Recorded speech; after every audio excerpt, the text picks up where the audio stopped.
नमस्कार आप सभी को बहुत बहुत। मैं संजय क्रोडीवाल और अपने मिलकर कर रहे हैं क्लास 12th एग्रीकल्चर बायोलॉजी का chapter 9th nematode snail and slug.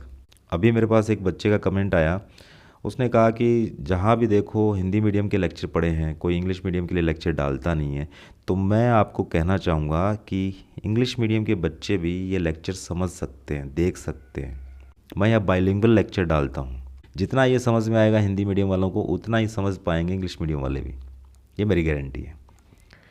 तो सबसे पहले अपने को देखना है कि कौन कौन से क्वेश्चंस हैं इस चैप्टर से पूछे जा सकते हैं या पूछे गए। इस चैप्टर में परिभाषा देख लेते हैं, डेफिनेशन। निमेटोड क्या होते हैं? इसमें लिखा हुआ है सामान्यतः सूक्ष्म होते हैं, कृमिसदृश होते हैं, त्रिस्तरीय होते हैं, द्विपार्श्व सममित होते हैं, बहुकोशिकीय, खंडहीन, कूटगुहिक, अकशेरुकी जंतु जो जल या मृदा में मृतजीवी के रूप में अथवा पौधों पर अथवा जंतुओं पर परजीवी के रूप में रहते हैं, सूत्रकृमि कहलाते हैं। अब इसको अगर इंग्लिश में आप डिफाइन करोगे, ये एक माइक्रोब्स है, थर्ड लाइक है, धागे जैसा है। त्रिस्तरीय का मतलब यहाँ पर त्रिकोरकीय होना चाहिए, इसका मतलब होता है ट्रिप्लोब्लास्टिक है। एम्ब्रायनिक स्टेज में 3 लेयर मिलती है, 3 भ्रूणीय स्तर पाए जाते हैं, एक्टोडर्म, मेसोडर्म और एंडोडर्म। उसके बाद द्विपार्श्व सममित है, तो इसको बोलते हैं bilateral. Multicellular, non segmented, pseudocoelomate.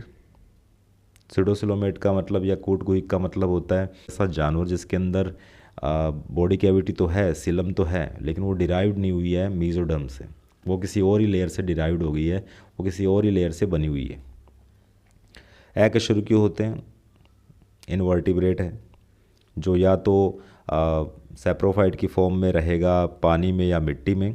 इसके अलावा ये पैरासाइट की फॉर्म में अपने को प्लांट्स और एनिमल्स के ऊपर भी दिखाई देते हैं। इसके बाद आपको कुछ एग्जाम्पल्स दे रखे हैं निमेटोड के, जो अलग अलग एनवायरनमेंट में अपने को मिलते हैं। तो यहाँ आपको पहला, खारे जल एवं मृदा में पाए जाने वाले सूत्रकृमि, ऐसे निमेटोड जो कि सलाइन वाटर में या मरीन वाटर में खारे पानी में रहते हैं और साथ में मिट्टी में भी पाए जा सकते हैं। तो कीटोस्टोमा, क्रोमोडोरा और डिओन्टोस्टोमा, ये याद रखना है, पूछा जा चुका है, पूछा जा सकता है। फिर आपको जैविक परिचायक लिखा हुआ है, बायोलॉजिकल इंडिकेटर बोलते हैं। तो ये क्या करते हैं, पोल्यूशन के बारे में अपने को इंडिकेशन देते हैं, जैसे पैनागिलस है, रेडिवाइवस है। फिर सबसे मोस्ट इम्पोर्टेंट क्या है, मानव परजीवी है। मानव परजीवी का मतलब इंसान के अंदर या बाहर चिपक कर ये क्या करते हैं, उनको डैमेज कोज करते हैं।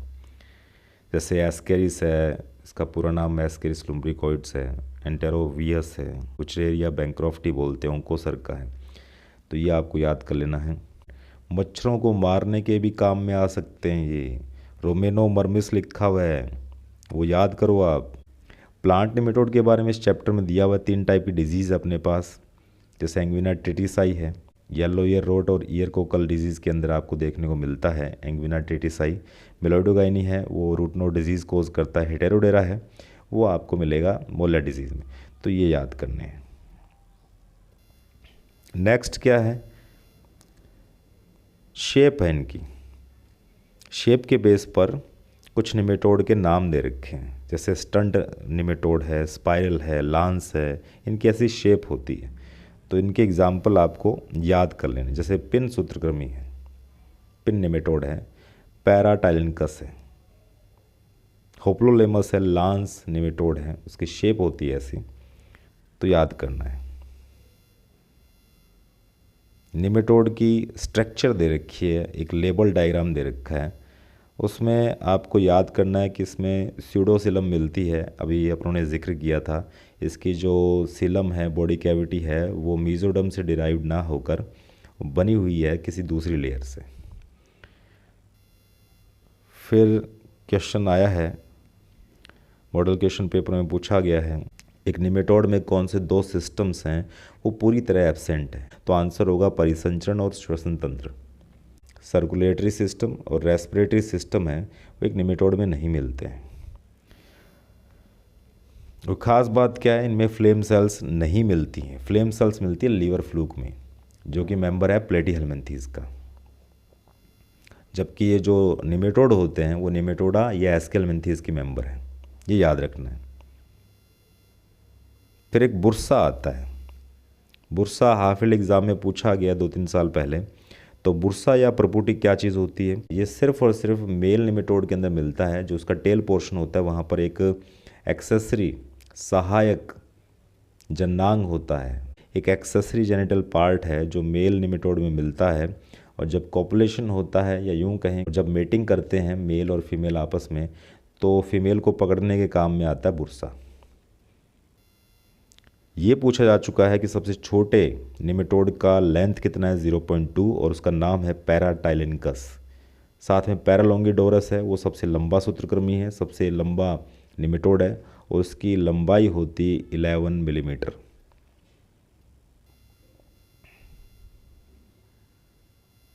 फिर क्लासिफिकेशन दे रखा है, इससे अभी तक कोई क्वेश्चन आया नहीं है, ना मुझे लगता है कि आएगा। फिर इसमें 3 डिजीज़ दे रखी है जो निमेटोड कोज करता है अपनी क्रॉप्स में। पहला है मोला डिजीज़ ऑफ वीट, गेहूं का मोला रोग। इसको मोला इसलिए बोलते हैं कि ये बंदर की तरह पूरे खेत में फैल जाता है। और इसकी सबसे पहले डिस्कवरी किसने की थी? जे जी कोहन ने 1874 में। और इंडिया की बात करें तो राजस्थान के सीकर ज़िले में वासुदेवा ने 1958 में इसकी डिस्कवरी की।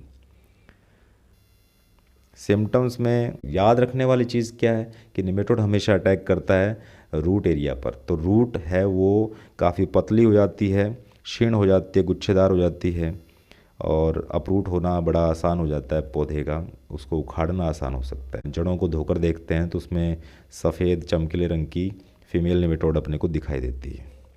और बाकी बकवास बातें आप लिख कर आ सकते हैं कि प्लांट की ग्रोथ रुक जाती है, वो सूख जाता है, उसे बालियाँ नहीं लगती वगैरह वगैरह। पैथोजन निमेटोड याद रखना है हेटेरोडेरा एविनी और हेटेरोडेरा मेजर, ये 2 स्पीसीज़ है। सिस्ट याद कर लेना आपको, सिस्ट के अंदर ये अंडे देके जाता है अपने। सिस्ट क्या है? ग्रेन्यूल्स होती हैं, गोलिकाएं हैं जिनके अंदर वो अंडे पैक करके छोड़ के चला जाता है। जब बारिश आती है वो सिस्ट धुल जाती है, वो गोलिकाएं धुल जाती हैं, फिर उन अंडों से निकलते हैं लार्वा, डैमेज कोज करना स्टार्ट कर देते हैं।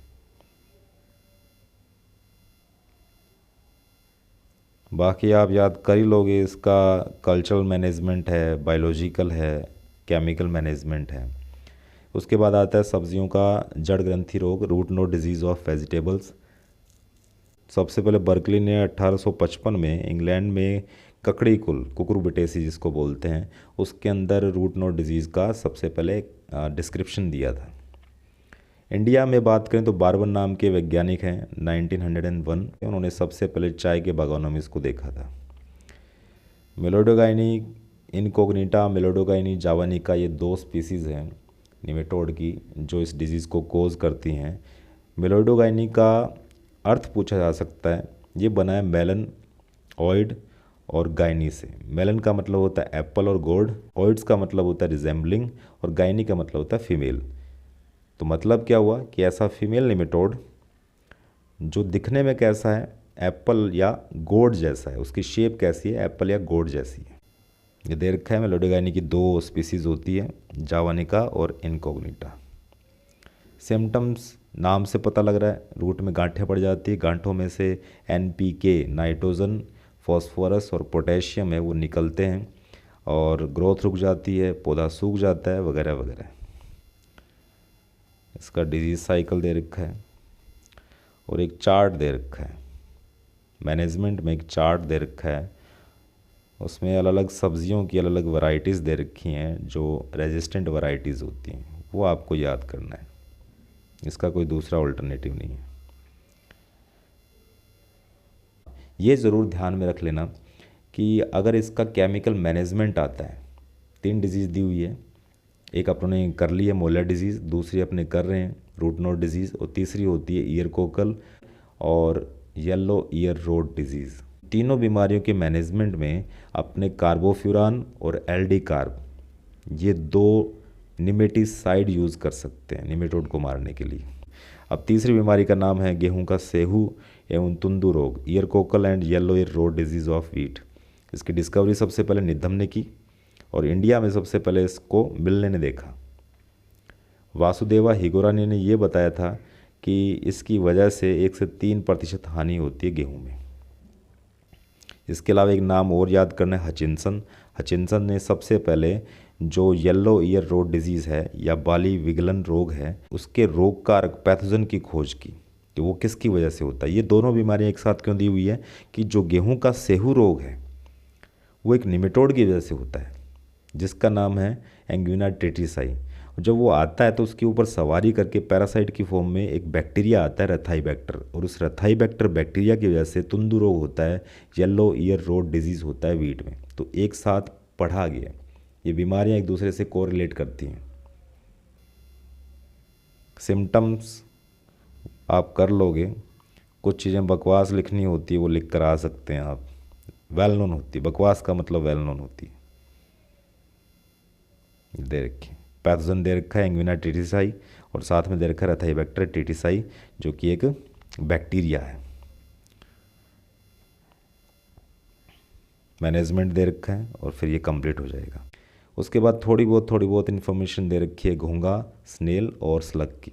जो स्नेल है, स्नेल और जो स्लग है, उन दोनों में काफ़ी सिमिलैरिटीज़ हैं।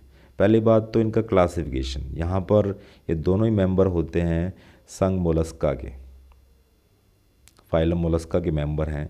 इनका क्लास या वर्ग होता है गैस्ट्रोपोडा। इनका जो गण या ऑर्डर है वो है पल्मोनेटा। और वंश यहाँ पर अगर अपने बात करें स्नेल का तो यहाँ पर वंश या जीनस होगा हेलिक्स, और जो स्लग है उसका जो वंश या जीनस होगा वो लाइमेक्स है। बाकी सब डिट्टो कॉपी करके आना आपको। करैक्टर भी ऑलमोस्ट 99% सेम है। दोनों की बॉडी पे टेंटेकल्स मिलते हैं, स्पर्शक मिलते हैं, दो जोड़ी स्पर्शक मिलते हैं और सिर के आसपास होते हैं वो, और जो पीछे वाले स्पर्शक होते हैं, टेंटेकल्स होते हैं, उनके ऊपर एक पेयर आंखें दिखाई देती है। स्नेल और जो स्लग है उसमें यही फ़र्क है कि स्नेल की बॉडी पर आपको कैल्शियम कार्बोनेट का शेल दिखाई देगा, खोल दिखाई देता है। स्लग में ऐसा नहीं होता। दोनों ही क्या होते हैं, बाइसेक्सुअल होते हैं। मेल फीमेल को अलग से आइडेंटिफाई नहीं कर सकते। मेल फीमेल जो पार्ट होते हैं वो एक ही बॉडी के अंदर होते हैं। हाँ, जो याद करने लायक बात है कि दोनों ही सब्जियों को नुकसान पहुंचाते हैं। जो लॉन होता है, घास वगैरह, उनको नुकसान पहुंचाते हैं। मूंगफली को नुकसान पहुंचाते हैं। अंडरग्राउंड जो सब्जियां होती हैं जिनको अपने ट्यूबर वेजिटेबल्स बोलते हैं, उनको नुकसान पहुंचाते हैं। तो आपको जो याद रखना है, स्लग में 3 टाइप के स्लग होते हैं, एक ब्लैक स्लग, एक ग्रे स्लग और एक होता है ब्राउन स्लग। जो काला स्लग या ब्लैक स्लग है वो नुकसान करता है नीम की नर्सरी और पान की फसलों में, पान की बेलों में, सब्जियों में, ये याद रखना है। जो ब्राउन स्लग है लाइमेक्स, वो नुकसान करता है कंद वाली सब्जी का मतलब ट्यूबर वेजिटेबल्स, जैसे कि गाजर, मूली वगैरह जो ज़मीन के अंदर लगती है। और बच गया कौन सा, स्लेटी स्लग, ग्रे स्लग, एनाडेंस बोलते हैं इसको। ये मक्के की फसल में डैमेज कोज करता है। मोस्ट इम्पॉर्टेंट है, याद कर लेना, क्वेश्चंस पूछे गए हैं, क्वेश्चंस आ भी सकते हैं। उम्मीद करता हूँ ये लेक्चर आपको समझ में आया होगा। कोई क्वेरी हो तो आप पूछ सकते हैं। तब तक के लिए बने रहिए, टिके रहिए एंड इनहेल बायोलॉजी।